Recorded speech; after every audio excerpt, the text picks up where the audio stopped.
Olá, gostaria de agradecer a Cláudia pelo interesse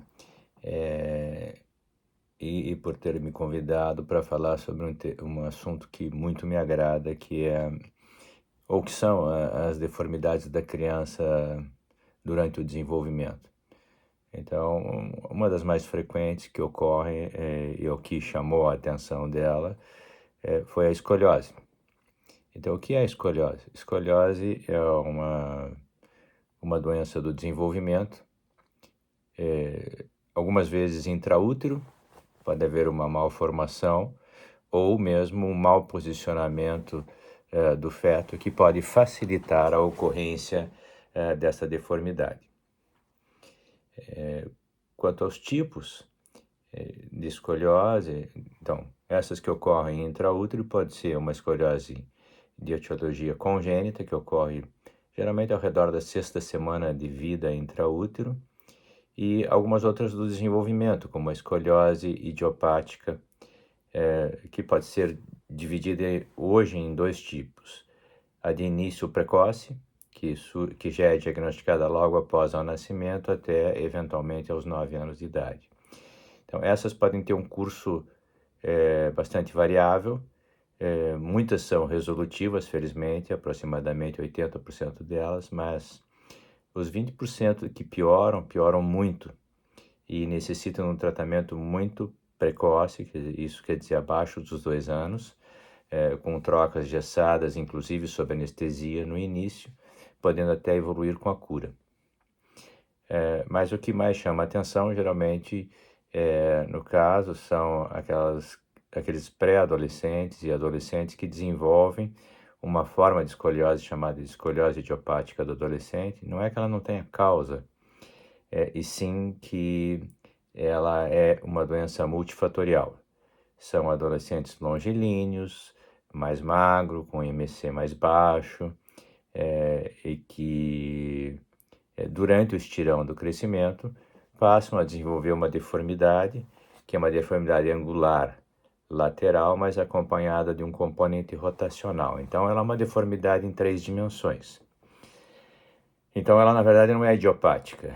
Ela tem vários fatores, assim como esses mencionados, até sugere-se uma baixa de vitamina D, e talvez pelo fato da prevalência de curvas de maior grau ser maior em meninas, que isso estivesse correlacionado a alguns fragmentos de genes que atuariam no receptor para estrogênio.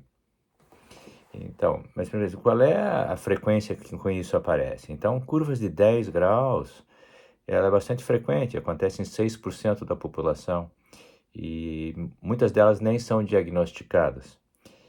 Entretanto, entre menino e menina, a incidência é igual. Mas se nós formos observar curvas de 29 graus, então 19 graus a mais, a ocorrência seria de 1 para cada 1.000 crianças ou adolescentes. E nessa situação nós teríamos 10 meninas para um menino em vez de ter 1 para 1 nas curvas de 10 graus. Então isso sugere que realmente as meninas sejam mais sujeitas à progressão. A outra pergunta que viria é assim, como que nós fazemos o diagnóstico?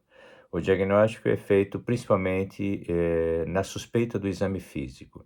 Então, quando a criança faz a flexão do tronco, observando-se por trás, observaríamos um desnivelamento das costelas e, quando em pé, dos ombros ou uma assimetria da cintura. Aí ela deveria ser encaminhada para realizar uma radiografia para fechar o diagnóstico. E a outra pergunta, tem tratamento? Sim, tem. Por isso que é importante o diagnóstico precoce.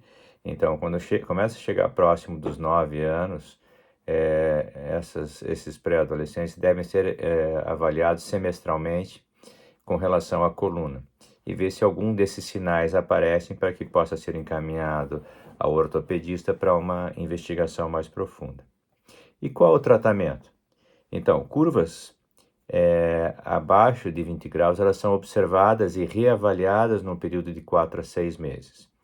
Já curvas com mais de 20 graus, com grande potencial de crescimento e com menos de 40, elas devem ser tratadas com colete, de uma forma bastante pontual, que deve se utilizar 18 horas por dia, se retirar para os esportes, para outras atividades, para o banho, para a alimentação, mas é fundamental a manutenção da prática esportiva.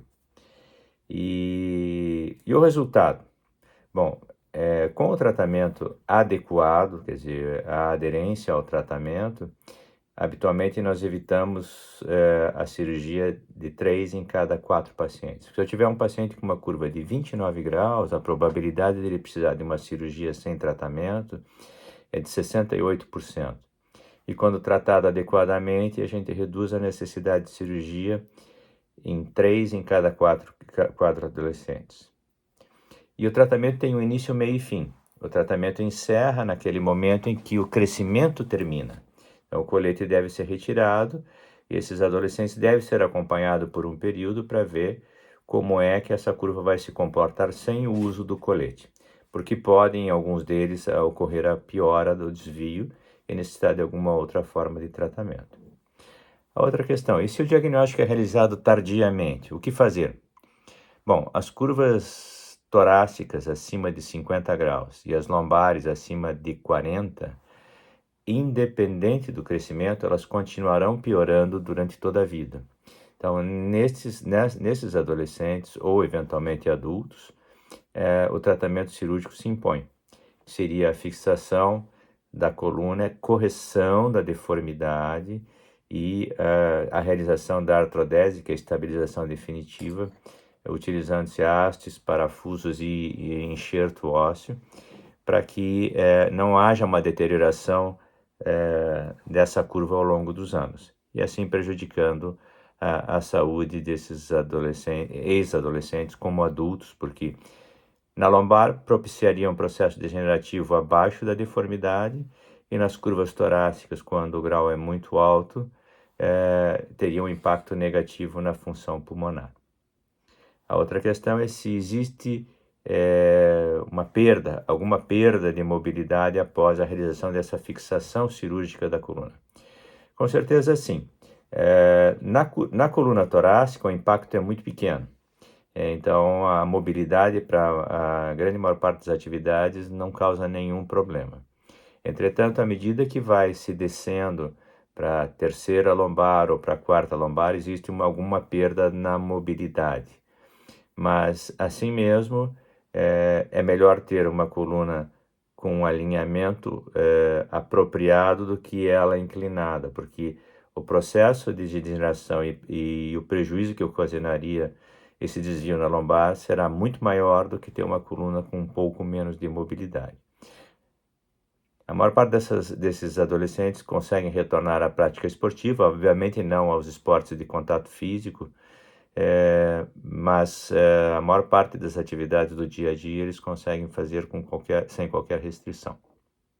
Obrigado.